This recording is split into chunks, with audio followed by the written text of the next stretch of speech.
तो हेलो दोस्तों, नमस्ते, प्रणाम। मैं लक्ष्मी चौहान अपने यूट्यूब चैनल में स्वागत, अभिनंदन, वंदन करती हूँ। तो दोस्तों, आप लोग से एक बात कहना चाहती हूँ, क्योंकि हमारे रवि भैया सुल्तानपुर से चल के हमसे मिलने आए हैं, तो आज हमको बड़ी खुशी हुई कि हमसे मिलने आए। और हमारी सरिता दीदी हमसे मिलने आई हैं, सुल्तानपुर से ये भी हैं।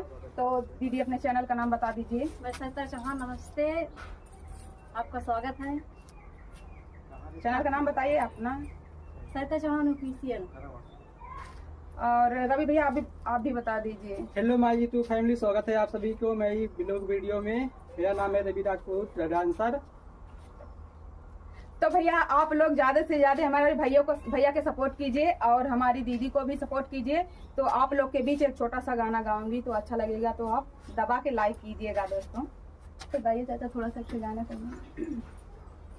हरे जब से तू सैया गैला हरियाणा, घोटले घोटात नहीं के हमारा से खाना, काहे छोड़ी गैला बाहर बलम जी, लाइन मारे ला देवरवा बलम जी, लाइन मारे ला देवरवा बलम जी।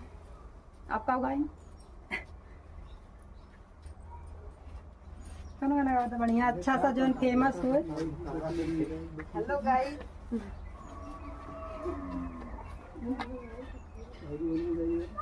सैया काली साड़ी लैया कमर में छिप जाए, दुल्हा काली साड़ी लैया कमर में छिप जाए, कमर में छिप जाए हो, कमर में छिप जाए हो, कमर में छिप जाए, राजा काली साड़ी लैया कमर में छिप जाए, राजा काली साड़ी लैया कमर में छिप जाए।